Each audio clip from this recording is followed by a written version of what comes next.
It started with silence, the kind that hums beneath fluorescent lights, the kind that makes you aware of your own breathing.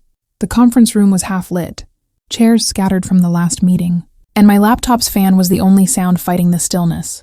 I'd been there since dawn, polishing every word, every slide, every statistic until it felt like an extension of me. This presentation wasn't just another task. It was the one that would finally move me out of the shadows. I'd spent weeks buried in data, chasing insights no one else had the patience to find. Late nights, cold coffee, missed birthdays, all of it woven into those 32 slides. I remember staring at the final one, the numbers glowing back like proof that my sleeplessness meant something.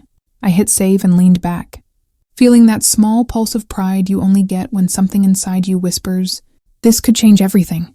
That whisper, I would later realize, was also a warning. My boss, Daniel, walked in an hour later, crisp suit, faint cologne, and that smile that always felt like it hid a calculation. "Still here?" he asked, glancing at my screen. "Almost done," I said, trying to sound casual.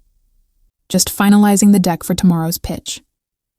He nodded, eyes narrowing on the glowing file name, Q4 Growth Strategy, Final PPTX. "Impressive," he murmured. "You've really been putting in the hours." He walked behind me, his tone soft but heavy with unspoken ownership. "I'll need that file tonight. The board wants to review the outline before the meeting." My fingers paused over the keyboard. "Of course," I said, forcing a smile. "I'll send it over in an hour." He patted my shoulder, a gesture that was supposed to feel supportive but landed more like a stamp. "You're a real asset," he said, and left with his phone already pressed to his ear. When I emailed him the file that night, something in me hesitated. I almost renamed it, added a watermark, anything. But I told myself not to be paranoid. I believed in hard work. I believed effort was its own kind of armor. The next morning, the office buzzed with nervous excitement. The quarterly board meeting was everything. Promotions, raises, reputations were born or buried there. I sat near the back of the glass-walled room, notebook in hand, ready to watch my work speak for itself. Then Daniel took the stage. He clicked the remote. My title slide appeared. My charts, my words, my design. But there was no mention of me. Not in the intro. Not in his opening remarks. Not even a fleeting nod. "Over the past few weeks," he said smoothly, "I've been developing a new direction for our growth strategy. What you'll see today is a product of vision, persistence, and leadership." Leadership. I remember gripping my pen until it snapped. The sound made the intern beside me flinch. The sound made the intern beside me flinch. My face burned, but I didn't move. I watched as he walked the board through every insight, every breakthrough that had cost me sleep and sanity. He didn't even stumble. He'd rehearsed it, word for word, as if he'd lived it. Applause filled the room when he finished. My colleagues congratulated him, voices full of admiration. I smiled, because that's what professionalism demands. Quiet composure while someone else eats the meal you cooked. Afterward, he found me near the coffee machine. "Great meeting," he said, sipping from his mug like a man who'd just conquered something. "You should be proud. Your work really supported the direction I took." Supported. That word clanged in my chest like an insult dressed as praise. I managed a nod, but my thoughts were a storm. In his reflection on the glass door, I saw a man who believed he'd gotten away with it. And maybe he had. After all, he was the boss. I was just the name buried in the metadata of his stolen slides. But that night, as I sat alone at my desk long after everyone had gone home, I opened my sent folder. The email I'd sent him shimmered back at me, the one with the attached file. My cursor hovered over reply all. Not yet. Revenge, I've learned, needs silence first. It needs to simmer, long enough that when it arrives it doesn't scream, it smiles. And I smiled, just a little, because in that moment, I knew something he didn't. Every slide carried a trace, every file a fingerprint, and mine were everywhere. I closed my laptop slowly, whispering to the empty office. "You stole the wrong presentation." The hum of the lights was the only reply. But in that quiet, I could already feel the balance shifting. Invisible yet inevitable. The stage had been set.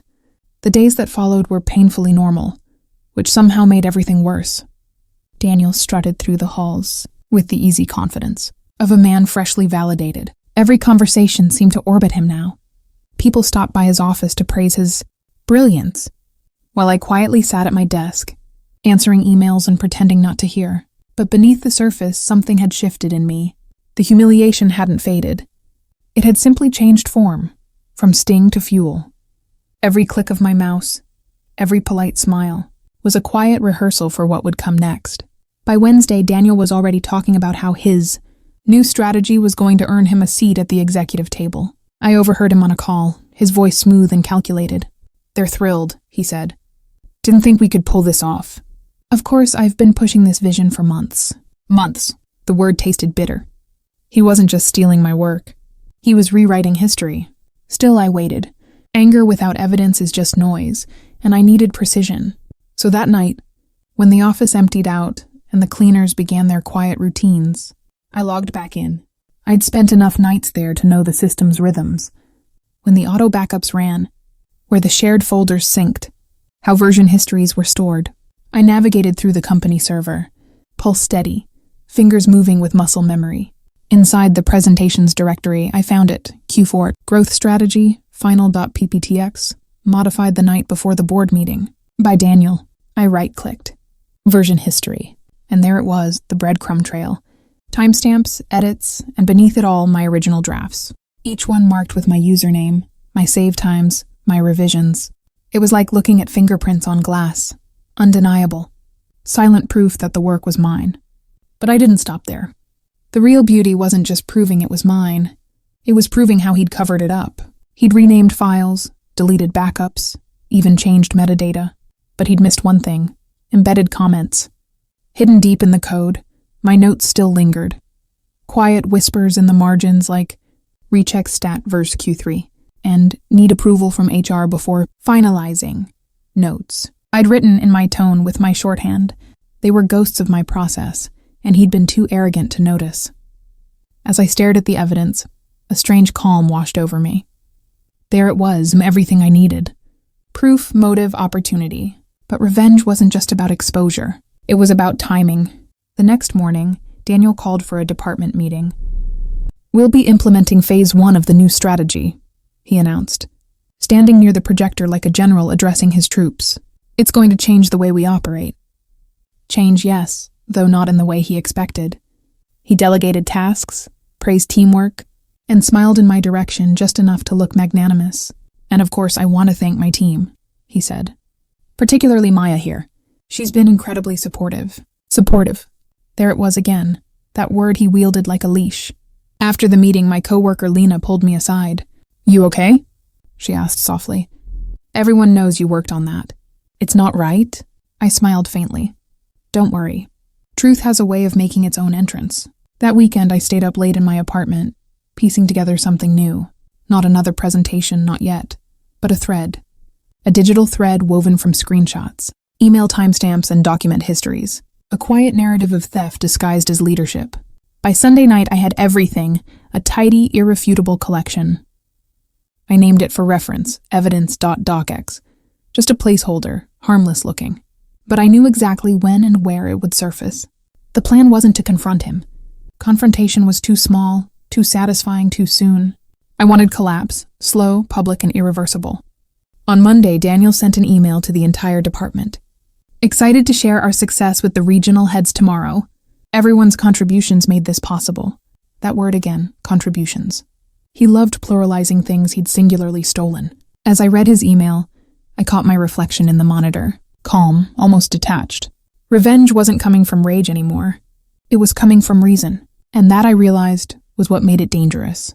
I began crafting my message. Precise, emotionless, devastating. It would take only a few words, attached to one file, and sent to one thread. But that thread included every executive, every stakeholder, and every department head. The power of send all. Still, I didn't hit it yet. Timing is everything, and I needed the perfect moment. The one where the world around him believed he was untouchable. Because that's when the fall means something. The following week would bring that moment. And when it did, a single click would turn his stolen spotlight into his execution light. And he wouldn't see it coming. Not from the quiet girl who always stayed late, who smiled when thanked, who knew the system better than anyone else. Not from me. By the time the next week rolled in, Daniel had become unbearable. Every conversation, every casual office chat somehow circled. back to his vision. He spoke about the project like it was a legacy. He even started dressing differently. Expensive cufflinks, silk ties, the faint smugness of someone who believed the universe had finally confirmed his genius. The company had begun to notice him too. The regional director mentioned him in a newsletter. The CEO forwarded his presentation to other branches with a note that read, "Excellent work from our leadership team." Leadership. The irony was so loud it almost made me laugh. Almost. I stayed quiet. I still did my work. I even congratulated him when he won an internal innovation award for that same project. My words were polite, warm, and deliberate, because I wanted him to stay comfortable. The higher he climbed, the harder he'd fall. But something unexpected happened that week. He began to trust me more. Maybe guilt does that to people. Or maybe it was arrogance. Either way, Daniel started involving me in meetings again, sharing drafts, even asking for my opinion on his upcoming reports. He believed my silence was submission. One afternoon, he leaned over my desk. "You've been a real team player through all this," he said, lowering his voice. "I know that presentation was a group effort, but I could tell you really had my back." I met his gaze, steady and unreadable. "Of course," I said softly. "I always support my leaders." He smiled, not realizing how carefully I'd chosen that word. The same one he'd used to diminish me. The following day, he sent me another file to proofread. It was a confidential report meant for the CEO, his proposal for a company-wide rollout of the same plan he'd stolen. I opened it slowly, scanning through the familiar tone, the structure, the recycled phrasing from my earlier work. But this time I added something. Nothing obvious, nothing that would alert him. Just a small hidden note in the metadata of the document.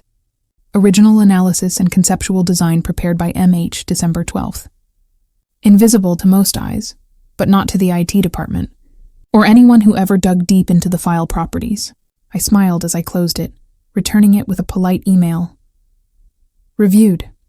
Looks perfect. Great job, Daniel, he replied within minutes.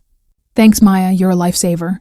That night I sat at home, phone glowing in the dark, scrolling through LinkedIn. His profile had a new post, a picture of him shaking hands with an executive, captioned, "Proud of what we've built. Leadership means turning vision into results." I read it twice, then again, not because I was angry, but because it confirmed something. He wasn't just stealing work. He was building a brand off it. My ideas, my structure, my voice, all painted with his name. And people were applauding. That was when the betrayal began to burn deeper. Not because I hadn't expected it, but because I realized how easily the world rewards those who fake brilliance better than those who quietly build it. But I also knew something Daniel didn't. In the coming week, the company was holding its annual town hall, a huge live-streamed event across all branches, where each department head would present their success story. Daniel was scheduled to go first, the very same presentation. My presentation. I spent that entire week preparing, not slides, not visuals, but a moment. A very specific moment. I'd already gathered every piece of evidence I needed. Now I just needed to decide how to release it. There were dozens of options. HR, legal, the board directly. But none of them felt poetic. They'd all handle it quietly, behind closed doors. I didn't want quiet, not anymore. Revenge, when it's deserved, shouldn't whisper. It should echo. That Friday, just before the town hall, I went into Daniel's office under the guise of helping him set up the tech for the presentation. He was pacing, phone in hand, reciting lines like an actor before a performance. "Can you just make sure the deck runs smoothly?" he said, distracted. "I don't want any tech issues during the broadcast." "Of course," I replied, already plugging in the laptop. He didn't see me switch the folder path, didn't see me rename the files, didn't notice that the presentation file he'd opened during the live stream wasn't the same one he'd rehearsed. I had replaced it with something else, the original version.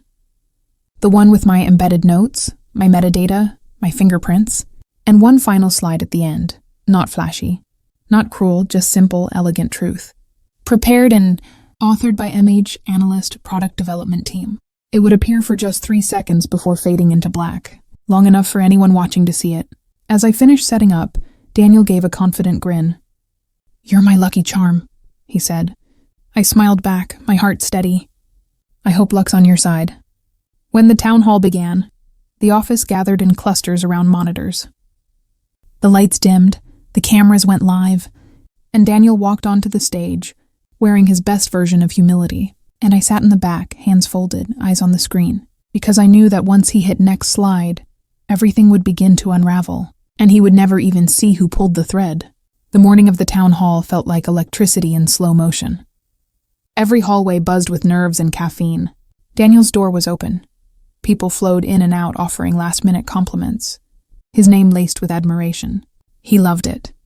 You could see it in the way his shoulders sat higher, in the way he adjusted his tie before every reflection he passed. I stayed at my desk, calm, sipping lukewarm coffee. My hands didn't shake.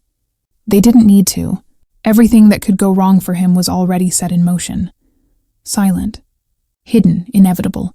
At exactly 10 a.m., the broadcast began. The company-wide town hall was live across 7 offices. Screens flickered on in every department. Faces turned toward the stage where Daniel stood, polished, practiced, and utterly unaware. He opened with the usual formalities, thanking leadership, praising teamwork, painting the illusion of collective success while carefully centering himself. He even managed to slip in a line about mentoring young analysts to think strategically. I almost laughed. He clicked to the next slide, voice smooth, rehearsed. Our growth strategy is built on 3 pillars, he began, but then paused. The first slide didn't look quite the same as the one he'd practiced. He blinked, confused, then recovered with a forced chuckle. Small formatting issue, he said, tapping the remote again. The next few slides flowed normally. Familiar graphs, my words, my diagrams. He relaxed, confidence returning. The audience nodded, impressed. He was in his element again, owning something he'd never built. Then near the end it happened. He clicked one more time, expecting the final summary. Slide, the one where he'd planned to deliver his closing line, the one he believed would seal his promotion. But instead the screen froze.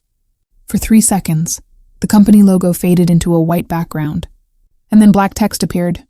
Prepared and authored by M.H., Analyst, Product Development. It was so subtle, so professional, that for a heartbeat, the audience didn't realize what they'd seen. But then, like a ripple in still water, whispers began. Heads turned. Someone from HR leaned forward. The CTO tilted his head. Daniel stared at the screen, his smile faltering. He tapped the remote again, panic flickering just beneath his composure. The slide vanished, replaced by the end title, but the damage was already done. He stumbled through his closing remarks, voice thinner now, hands trembling slightly. I could see sweat gathering at his collar. The applause that followed was polite, restrained, uncertain. When he walked off stage, he avoided eye contact. I sat in the back row, pretending to take notes, pretending I hadn't noticed anything unusual, but inside I felt it, the shift. The first crack in his mask. Still, that was only the beginning.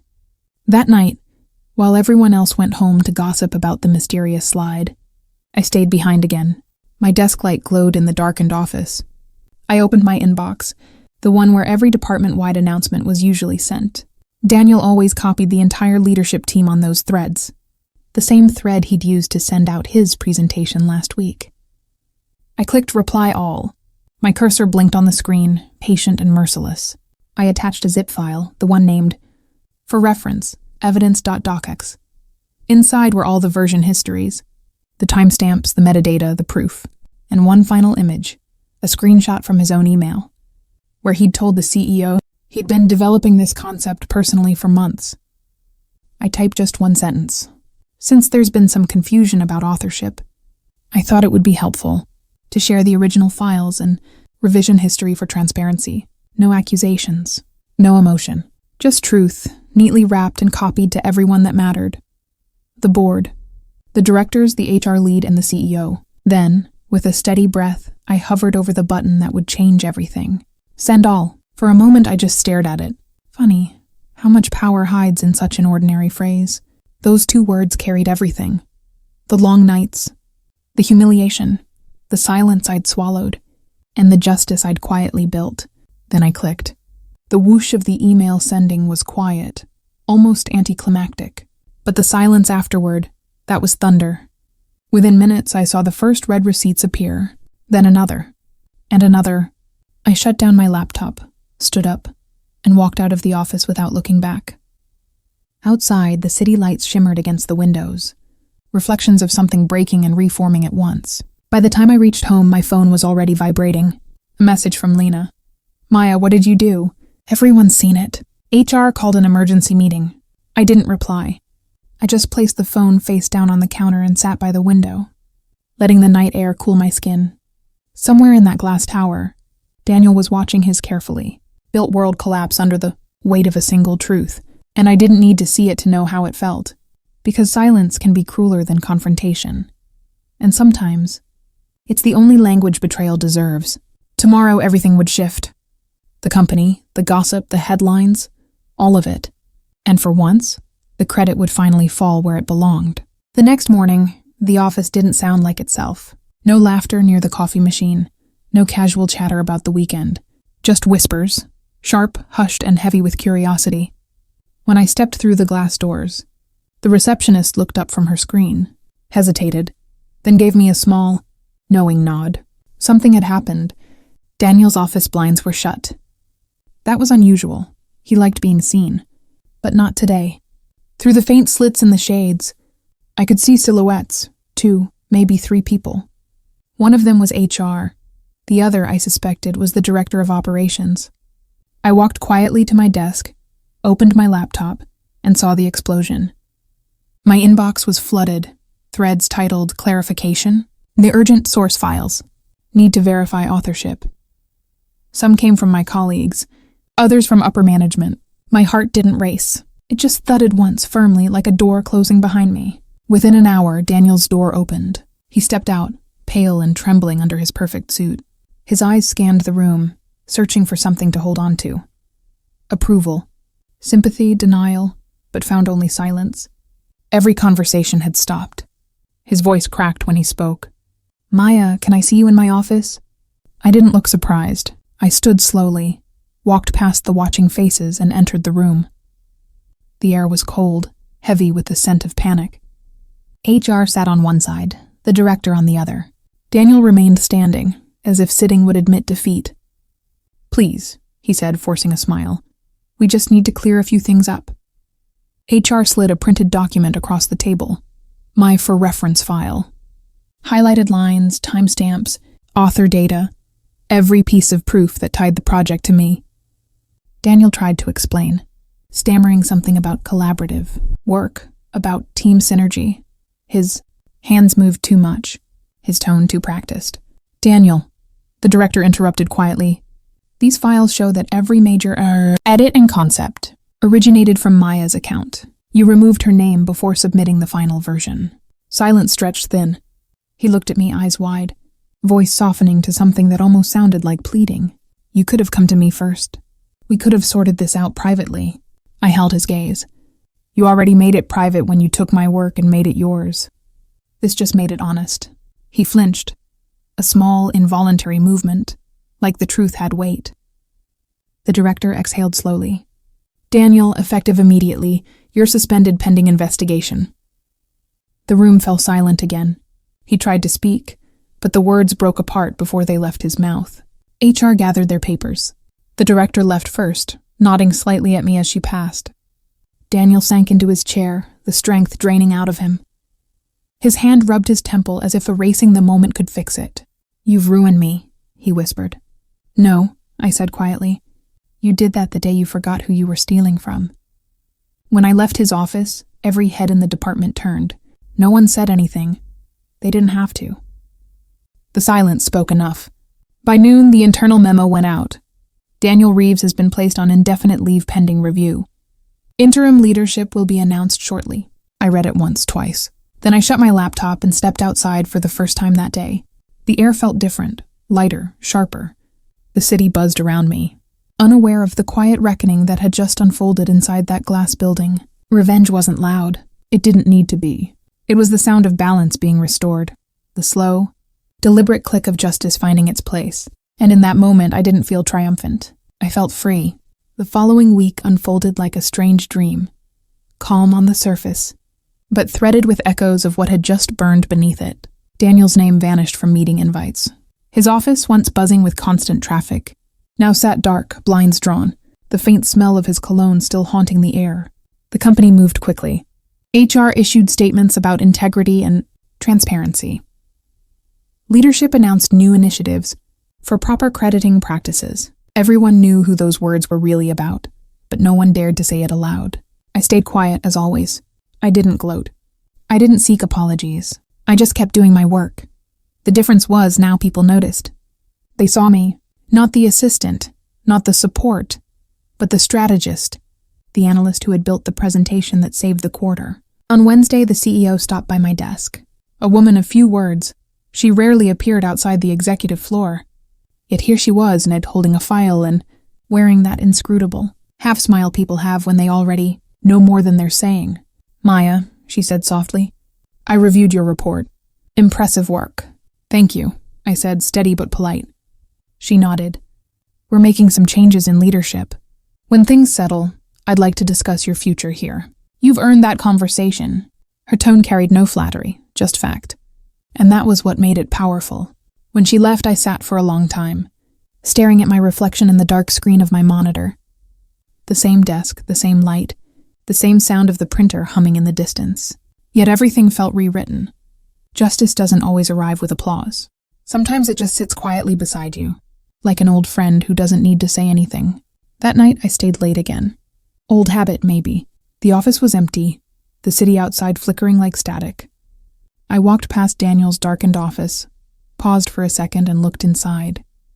His desk was bare except for a forgotten pen and a cracked mug. I didn't feel pity. I didn't feel satisfaction. Just closure. The kind that comes when a story finally stops asking to be rewritten. As I turned to leave, Lena appeared in the hallway. "You okay?" she asked gently. "Yeah," I said, smiling faintly. "I think I finally am." She hesitated, then added, "Everyone's been talking about what you did. You really changed things here." "Maybe," I said. "But sometimes change doesn't start with noise. It starts with silence, the kind that listens before it speaks." She smiled, nodded, and left. I walked to my desk one last time, powered off the computer, and glanced at my email one final time before logging out. The thread that had once humiliated me, Daniel's proud broadcast to the whole company, still sat there, unread by many. I clicked it open, stared at the send all icon that had changed everything, and whispered to myself, "One click can burn an empire, but it can also build a name." Then I closed it. As I stepped into the elevator, the reflection of the city lights painted faint gold across the mirrored walls. My own reflection stared back, calm, steady, unshaken. Tomorrow everything would continue. The meetings, the deadlines, the noise. But something deeper had shifted, something permanent. He had taken my work to climb.